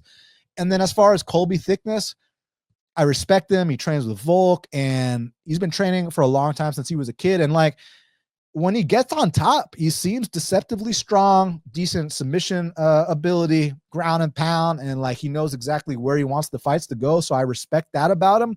But I think that Topuria is on a different level of skill, athleticism, talent, everything. And I think Topuria might surprise a lot of people. I'm talking about a -370 favorite surprising people. Like, oh, what a genius you are if he gets a win. That's not what I'm saying. What I'm saying is go read what people are saying about Topuria. How, yeah, this guy's only here because of his brother. This guy can't really fight. This guy's the shitty brother. Like, okay, all right. We'll see. We'll see how he treats Thicknesse on Saturday. I think he gets him out of there in emphatic fashion.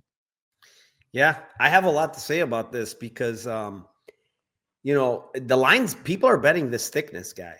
And I have a couple of things that I wanted to say. And in the sense that, one, Topuria was going to fight Cody Haddon, right? And the UFC loves his brother, right? Topuria. Like they love his brother. He's a draw. People like him. The UFC loves him. They're taking a card to Spain because of him, right? I don't think the UFC was going to give him this very good prospect, who I think Cody Haddon is a very good prospect, so that Cody Haddon could just run right through Topuria. No. That's not what's happening here, guys.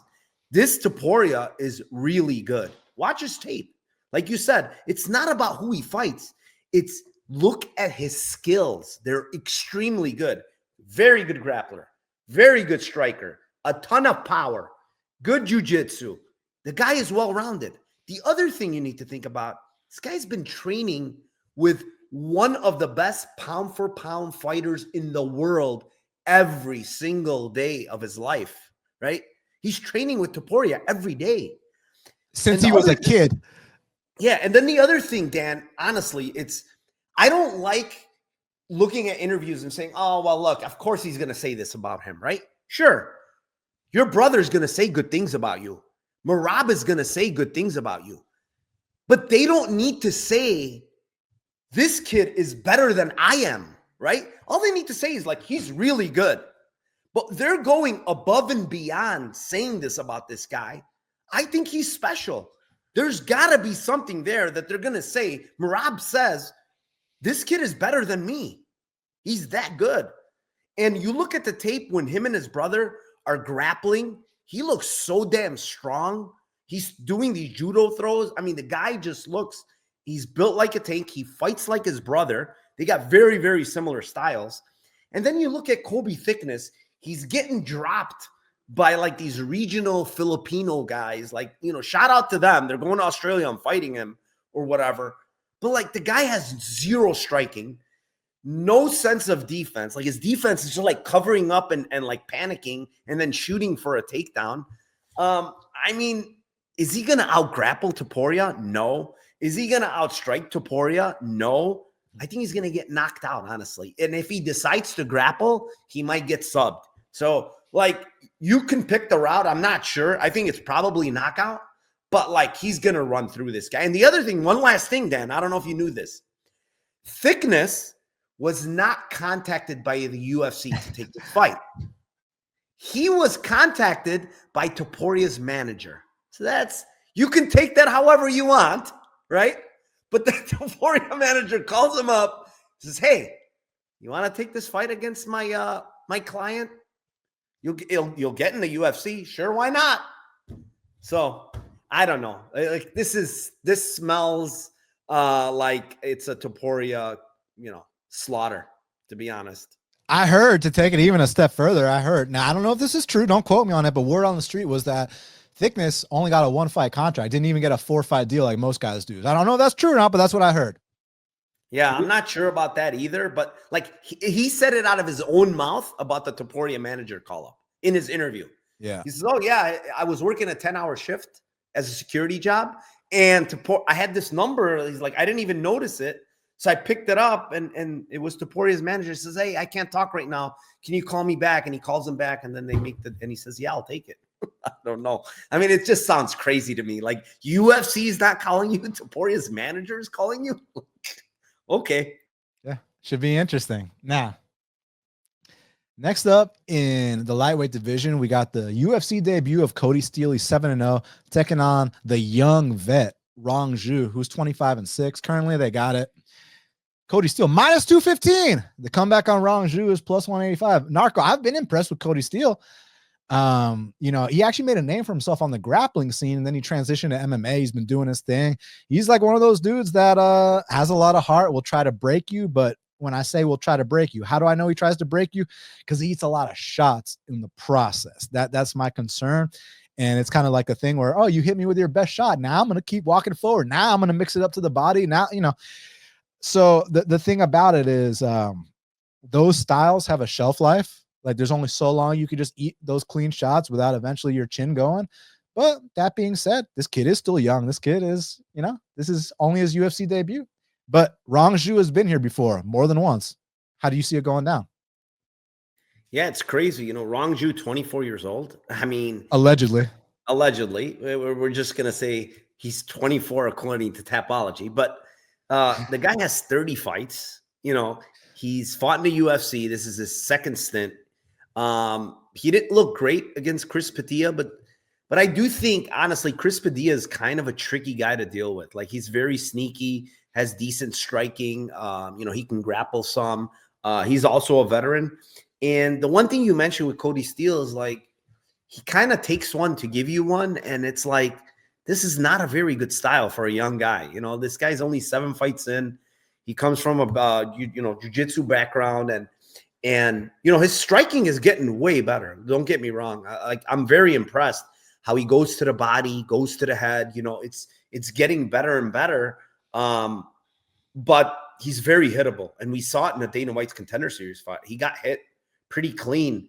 And, Rong Zhu is a very good striker. You can call him whatever you want. Not the best takedown defense, whatever. But the guy has good striking. He has power. Could he hurt Steele? It's possible. Steele's kind of defensively irresponsible, but so can, Cody Steele. And then you talk about the grappling, what happens when, Cody Steele gets a takedown and is on top, that Cody Steele's a high level jiu-jitsu guy. And, a lot of people mentioned like, oh, look, well, how come he's a high level jiu-jitsu guy and he only has 1 submission in his career, right? But guys, the guy is very green to MMA. You guys got to understand, this is not a jiu-jitsu match anymore. You can punch guys. You can, they can punch you back. He's figuring it out while you go along, but he's also getting a lot of knockouts. So it's like, okay, he's getting knockouts. He doesn't really need to grapple. So, in this fight, I think it would behoove him to grapple, to be honest. Like, Rong Zhu, if he's shown one thing, is he's not great on the ground. And Steele is levels above him when you talk about jiu-jitsu. And, I think that's where, coming out of the Extreme Couture, I think maybe they have a better game plan for him. And, the last guy, I will say, a lot of people say, well, he didn't do that in his last fight. Well, the last guy was a D1 wrestler. He was at North Carolina. Like, Hanson Blair is like a really, really good wrestler. So he probably knew he couldn't take him down because Cody Steele doesn't have the best wrestling.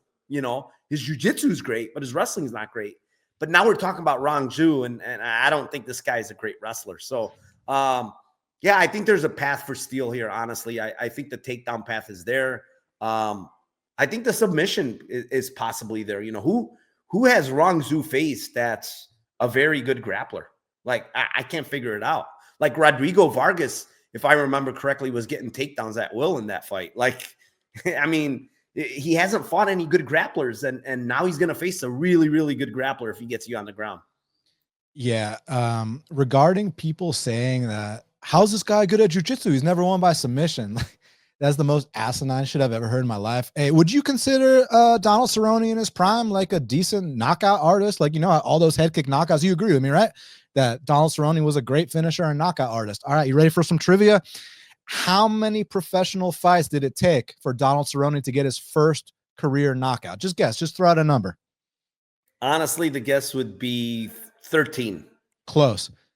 Donald Cerrone didn't get his first knockout until his 20th pro fight. And it was against Charles Oliveira, of all people. But I'm just saying, that's because in other fights, he was like dropping dudes and then choking them out. Whereas this kid, Cody Steele, why would he have to take it to the ground if he's knocking guys out in the process? Like, guys, like, you have to look into these fights and put context when you're saying things like this. Oh, he's never won by submission, therefore he can't do it. And then you see his grappling credentials, like Jonah Hill cut. Like, you really have to put context. So like I said, Donald Cerrone, we all remember his head kick knockouts, didn't get a single knockout until 20 pro fights into his career. So you really have to put context on these things. I'm not playing it at minus 215. I want to sit back and watch. I do think this kid's a legitimate, a legitimate prospect, but Rong Zhu, there's something to be said about experience. There's also something to be said about a kid this young with this much experience. At some point, he might finally break through. Could this be the time? We'll find out. But I'm gonna sit back and pass. But I'll pick Cody Steele as a pure pick.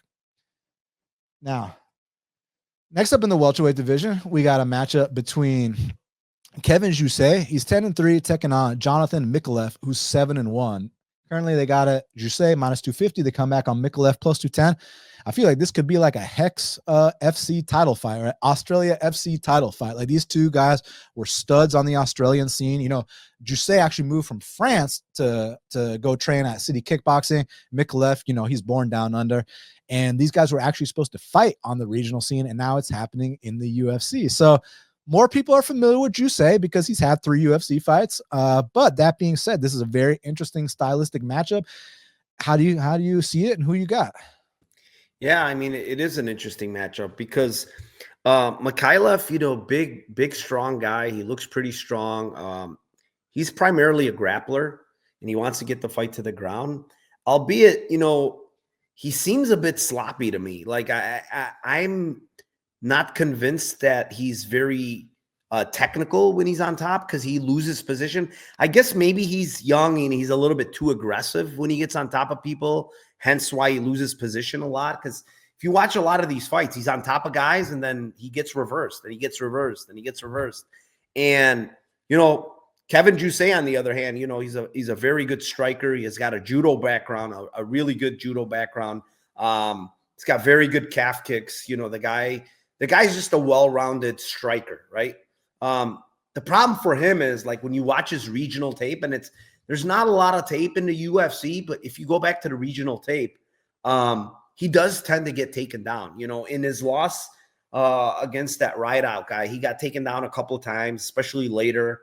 There was another fight, I don't remember. It might have been the Kit Campbell fight where he got taken down as well. I do think Jack Della got him down and kind of pounded him out in that fight as well. So he also, to give him credit, he judo throw Jack Della hard. Yeah, he's got a very good judo throw. Don't get me wrong. It's really, really good. And he could probably use it against this kid.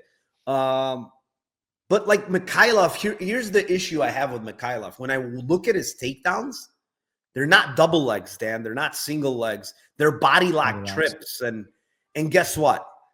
You know, and I know how hard it is to get a body lock takedown on a judo guy. Like, it's just very, very hard. And so that's where I see the issue for Micallef here. Is like, he has to.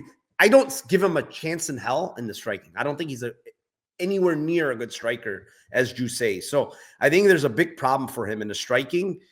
Defensively, he's very awkward when it comes to striking. His strikes don't come off well. I would say maybe his best part of his striking is his kicks, but like he doesn't really have any good hands. He's not technical. He needs to get the fight to the ground, and he needs to get it down bad. Otherwise, I think he gets picked apart on the feet.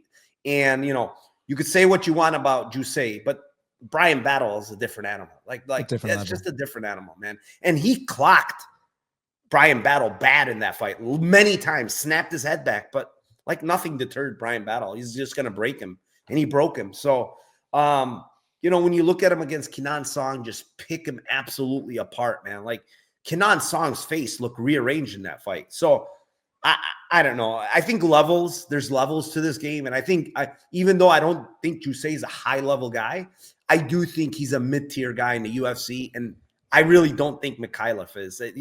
There's nothing on tape that suggests this guy is very good. So, yeah, I'm going to go with Joussett here, but I can't lay 250 with this guy's one-dimensional, mainly a striker, and I can't lay that price against a grappler. Yeah, the thing about this guy, Micallef, that I really respect is he's relentless and he fights to his strengths. He's not a guy that's going to come out here and try to have a jab and calf kick battle, would you say, and, try to be a pretty striker. This guy is the opposite of pretty. This guy fights super ugly, eats shots to get in that clinch, the body locks. But, man, the one thing about judo guys, they got a great base and they're super hard to take down, bro. Like, even like when you watch Bilal Muhammad versus Takashi Sato, Takashi Sato judo throw Bilal. Like, I'm just saying, like, when you're trying to get in on these judo guys, they might have something waiting for you. So you got to be very tactical about how you approach it. And the issue I have with Micallef is that there's not much of a plan B. Like, yeah, he can strike a little bit, but like, why strike here when this guy Joussett has proven to have a clean jab, has proven to have the output, the calf kicks? You're going to have to try to take this guy down, and he's going to have that judo base waiting for you. So, yeah, obviously the Battle fight, there's two ways to look at it. One way is, dude, Battle is like on the cusp of the top 15. It's a completely different level, but it was a little concerning how, Joussett broke in that fight. But then again, you never know. Did he have a health issue going into it? Was he sick, or was there too much pressure fighting in France in that big ass arena? Or was it simply Brian Battle just dogged him? You never know. Because one thing about Micallef, he's not anywhere near Battle's level, but he is a dog. He is one of these guys that, you've hit him with a couple of your best shots and he's still there trying to take you down. That can be very discouraging.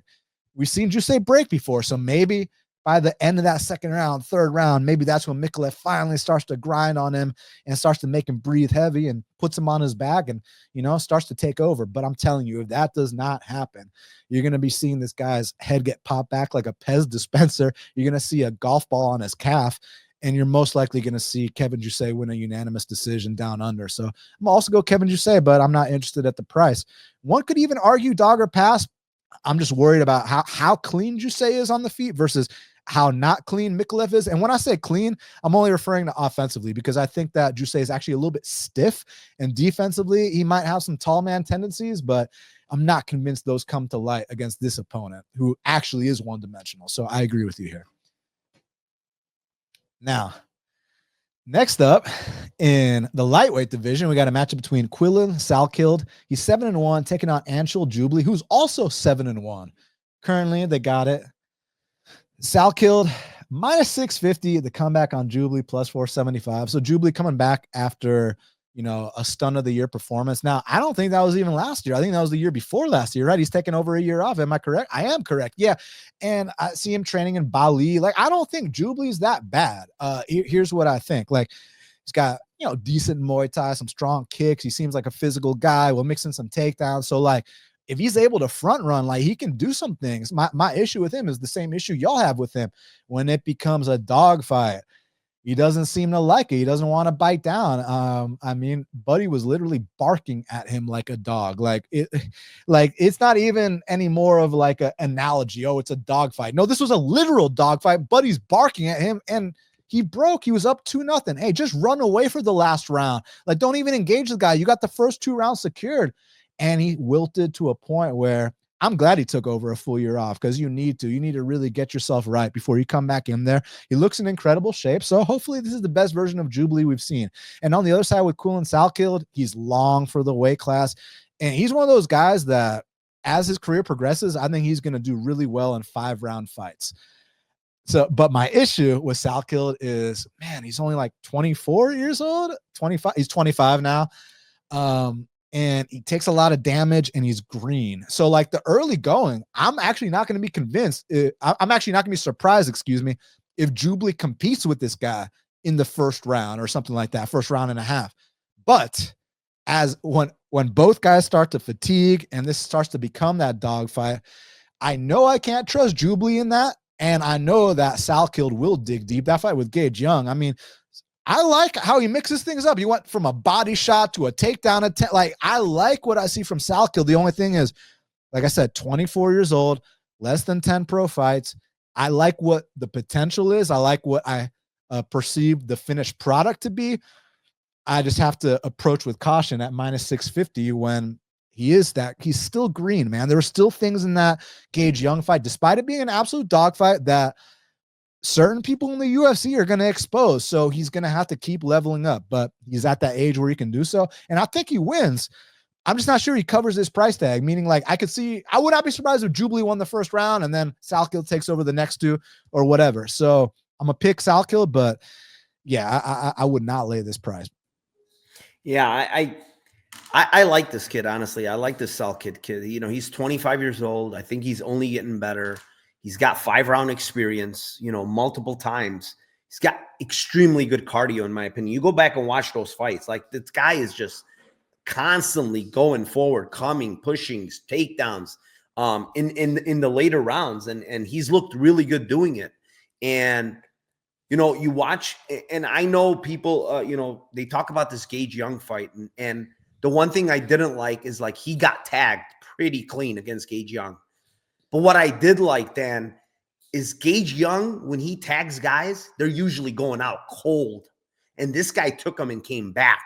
So that, to me, tells me I don't see anything Jubilee that can throw that Gage Young couldn't throw and landed and couldn't put this guy out. Like, Jubilee has good striking, has good hands. I'll give him that. I think he has good hands. You know, people seem to think he can grapple here. I don't think so. Like, Salkild will absolutely destroy him in the grappling if he does, because Gage Young is very strong and he's a good grappler himself. And Gage Young just couldn't out-grapple Salkild. That's a good point. Like, Jubilee could shoot into a guillotine or something. 100%. I mean, this guy's a black belt in jiu-jitsu. He's really good. And you watch his regional tape, he's very good. And, you know, like, there's nowhere that this fight goes that Salkild is not better, in my opinion. And then you lump in the fact, the durability, the dog, the cardio, all the intangibles favor Salkild as well. So you're talking about stand-up, you're talking about ground game, you're talking about heart, durability, cardio, all the things that you want to see in a fighter, all favor one side here. And yes, can Jubilee land on him early? Sure. But I also think he can land on Jubilee. Like, Jubilee does not move his head off the center line at all. And you could see in the road to contender or whatever, that road to the UFC against Kim, he got hit pretty damn hard and got hurt bad in round 3. And so, like, when Kim hurt him, he kind of like just stood there and didn't do anything. Like, if Salkild hurts you, he's going to try to get you out of there. He's just a mean dude. And he's going to constantly come forward and try to finish. And he said in his interview, he goes, listen, do I think Jubilee is skilled? Yes, he's a good striker. He has some wrestling, but I'm better everywhere. And what I see from this guy is I am going to break him.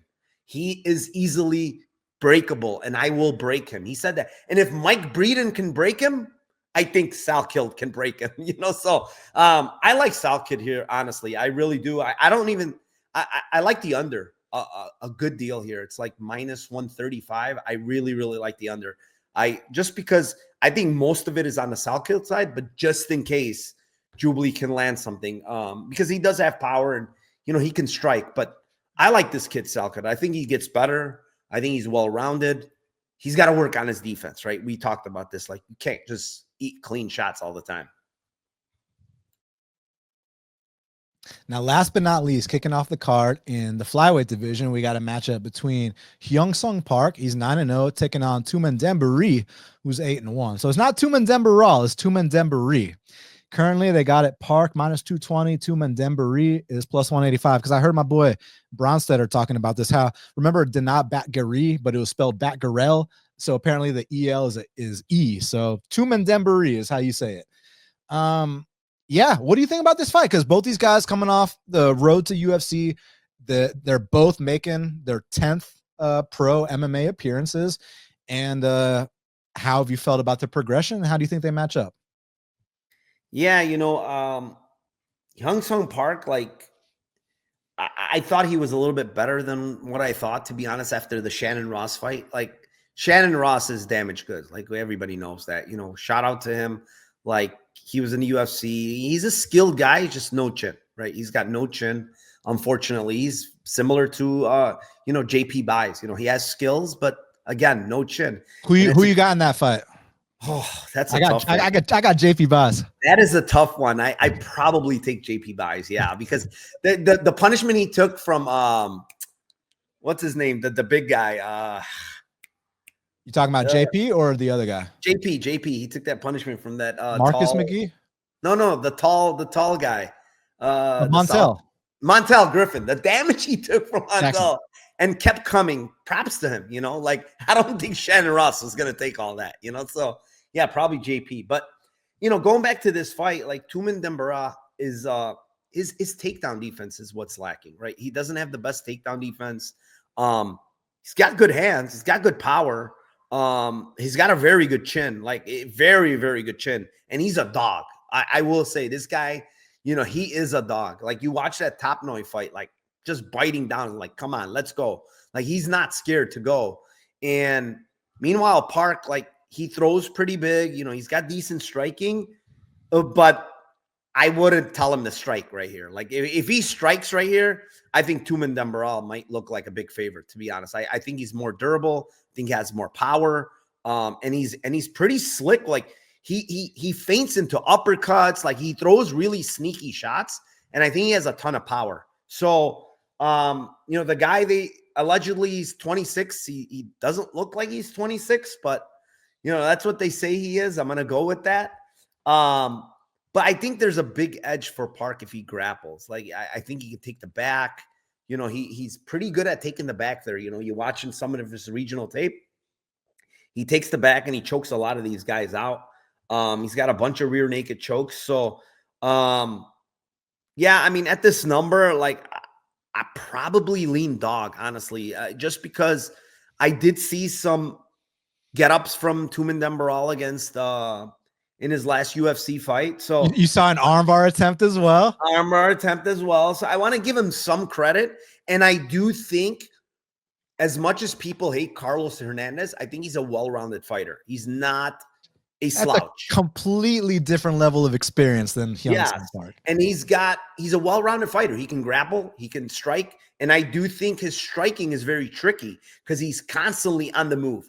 Very good footwork. He's hard to, land on. That's not what Park is. Park is going to stand in front of you.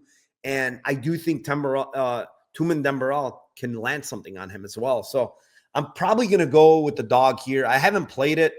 But if it widens more, I might play him, honestly, because I do think he has a shot here. I do as well. I mean, you were talking about how Hyun Sung Park, he does get dropped in a lot of his fights, but to his credit, he's a warrior. He's tough. He gets up and he keeps fighting. But now you're taking on a guy in Tumen Dembari who does have that one-hitter quitter, and this guy's got a 5-inch reach advantage.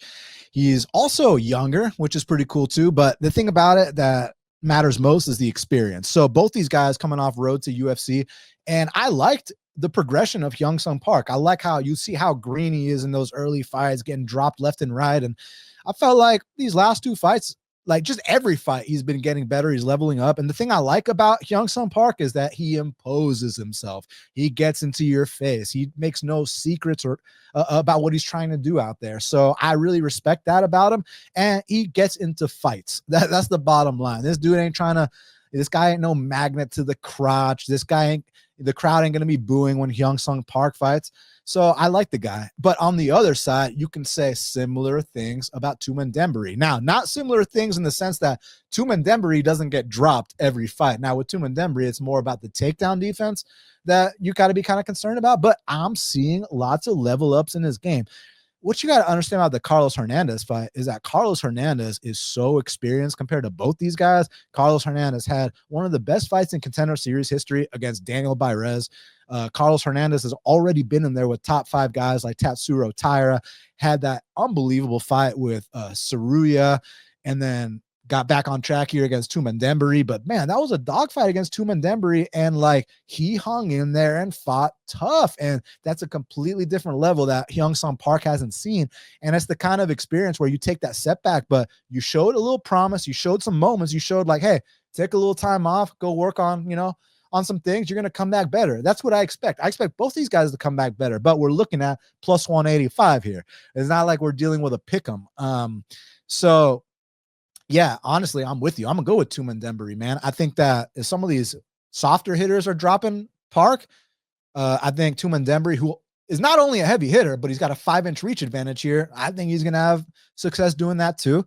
There's concerns about if it hits the mat, but I think that Tumen Dembele has been working on that part of his game. I think if his ground game was so bad, Carlos Hernandez would have tapped him out. So yeah, I'm gonna go Tumen Dembele for the upset. I definitely think it's a dogger pass situation.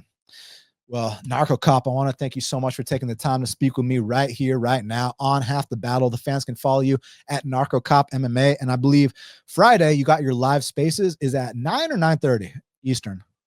Friday is my Lambeau Place podcast. It's at 9 Eastern. Yeah. Nice. Yeah. So make sure y'all check that out. Him and his co-host, Tim, they got great info. I mean, as you can see, he's got great info, but definitely check him out.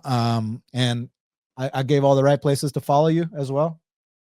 Yes, sir. At Narco Cop on Twitter and Narco Cop MMA, correct. Yeah, you see it right there on the bottom. Narco Cop on Twitter, Narco Cop MMA on YouTube. Make sure you follow him and subscribe to all his stuff. For me, on Twitter at Best Fight Picks, on Instagram at Half the Battle Pod, and then just subscribe to Half the Battle everywhere podcasts are found, the YouTubes, the Spotifys, the iTunes, etc. Smash that like button. Leave me a comment. Share if you feel so inclined. But most importantly, please subscribe. I'm so grateful for all your support. And until the next time, let's cash these bets.